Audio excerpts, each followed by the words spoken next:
Hi everyone, in front of me I've got OnePlus Nord 5 and let me share with you how to update the apps on this device.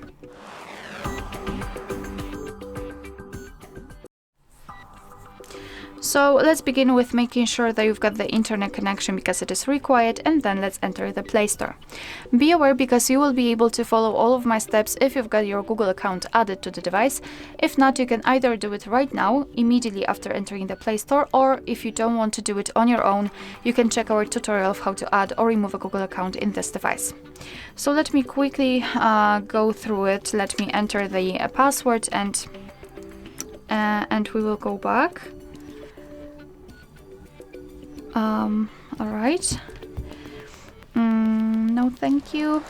Alright, so here we are in the Play Store. So now we have to tap on the circle in the right upper corner, which is our account, and then tap on Manage Apps and Device. Tap on Manage, and here tap on Updates Available. And here we've got the full list of all updates pending. And basically all you have to do here is to mark the apps which you'd like to update. So it's totally up to you. Of course, if you wish, you can mark all of them and then tap on this update icon in the right upper corner. And now your device will download the updates, and after that they will be successfully installed and automatically updated.